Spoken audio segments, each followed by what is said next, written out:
आज मु आपण मानक सहित आलू टमाटर रेसिपी शेयर करने को जाउची। आकु आपण माने एमती बनैकिरी खाइबे, भात सहित होयु कि रुटी सहित हो, बहुत टेस्टी लागिबो। भिडियोटी को शेष पर्यंत देखिबा को अनुरोध। नमस्कार, श्री संभावी लाइफस्टाइल चैनल को अनेक अनेक स्वागत। चलंतु डेरी न करी फटाफट रेसिपी स्टार्ट करिबा। टमाटो आलू तरकारी पे मुझे तीनोटी मीडियम साइज आलू नहीं ताकू चोपा छड़े भल कि पानी रे पकईची। आमे चोपा छड़े कि जदि सुखिलार आलू को रखिबा आलू हमर कला पड़ी जिवो। ताकू एमती पानी रे पकईकी रखिदेले आलू हमर ठीक बढ़िया बागरे रहिबो, कला पड़िबनी। आलू को मु भल भाबरे धोईकिरी ताकू गोटे बाउल रे छाणीकी रखी देइची। ताकू आमे मोटा मोटा करी काटिबा। आलू को फास्ट आमे एमती काटी दबा, एमती काटी दबा। तापरे एमती काटिबा, तापरे एमती काटिबा। एई शेप रे बेसी मोटा करिबानी कि बेसी पतला करिबानी, एई शेप रे एमती काटिबा। बेसी मोटा रखिले हमर सिझिबा को बहुत समय लागिबो, बेसी पतला रखिले भी पूरा सिझी जिवो। तीनोटी जाक आलू को मु एमती एई शेप रे काटी देइची, बड़ बड़ खंड करिकरी काटी देइची।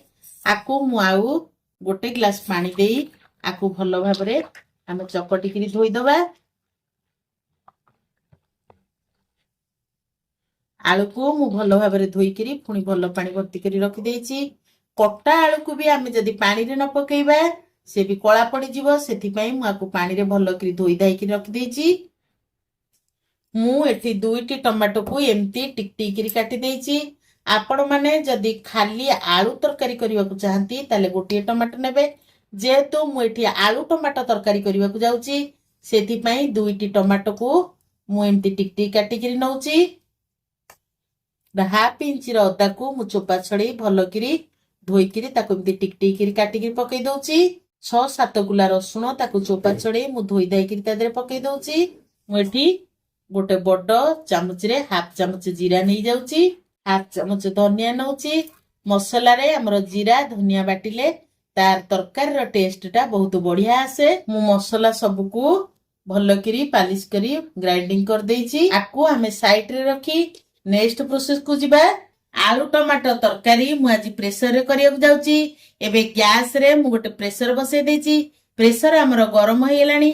आपण माने चाहिले करेई रे भी आलू टमाटर तरकारी कर परिबे। मु एतिरे किछि सोरिष तेल नउची, बेसी तेल पकेइबानी, अल्प तेल पकेइबा।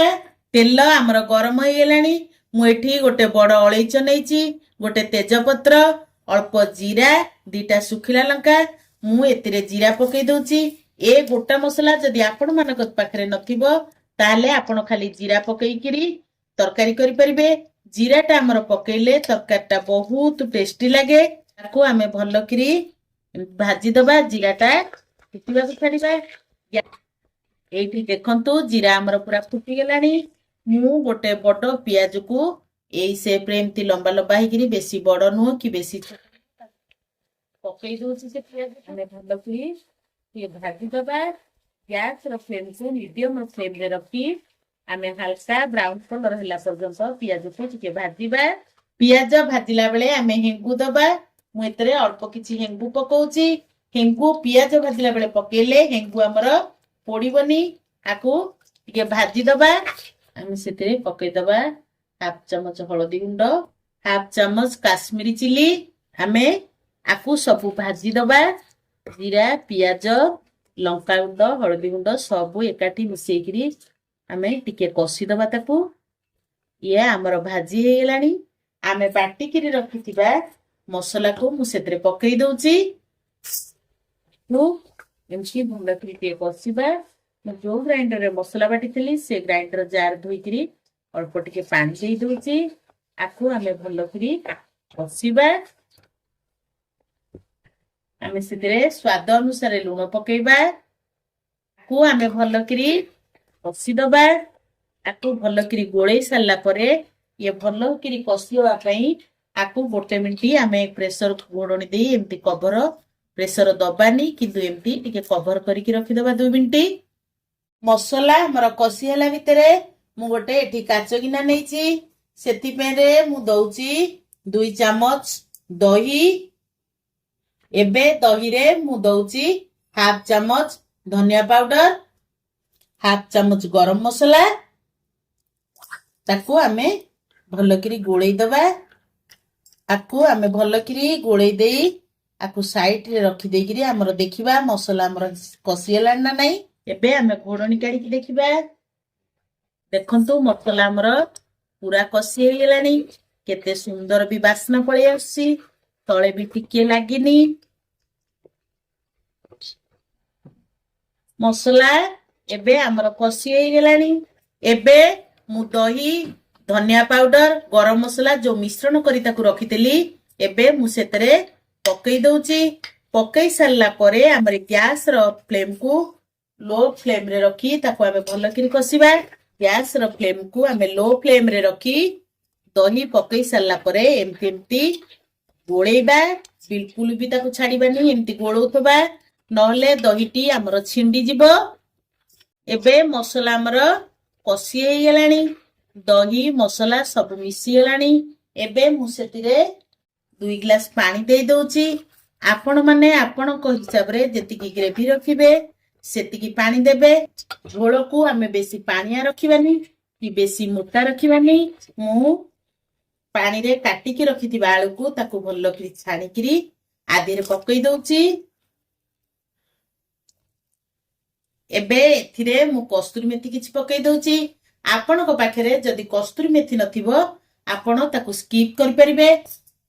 एबे आमे तरकारी को भल्लो कि गोळेई दबा। मीडियम फ्लेम रे गैस को देई आमे 2 मिनिट गोटे सीटी आसिला पर्यंत आकु कवर करिकरी छाड़ी दबा। एबे हमर प्रेशर गोटे सीटी दे देलानी। प्रेशर भी हमर ठंडा हे गेलानी। आमे एबे प्रेशर गोडणी काढी करी देखिबा हमर आलू तरकारी केमिति हेइची। टमाटो आलू झोल देखिबा को बहुत सुंदर देखा जाउची, बहुत बढ़िया भी हेइची। आपण मानको पाखरे जदि समय नथिबो ताहले प्रेशर रे आपण माने हाई फ्लेम रे देई प्रेशर को गोटे सीटी किंबा 2टा सीटी देई काढिले तरकारी हमर परफेक्ट हे जिवो। आमे काटी की रखि दिबा धनिया पत्र को मु सेतरे पकई दउची। ताको भलो किरी गोळेई दबा। एबे हमर प्रस्तुत हे गेला आलू टमाटो तरकारी। आपण मानको जदि परिबा खाइबा को इच्छा हो नथिबो ताहले आपण माने आलू टमाटो को एमती बनै किरी खांतु।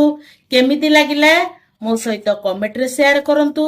जदि मो भिडियोटी आपण को भलो लागुथाए ता लाइक करिवे, शेयर करिवे। मो चैनल रे जदि आपण माने नुवा अछंती प्लीज सब्सक्राइब करिवे।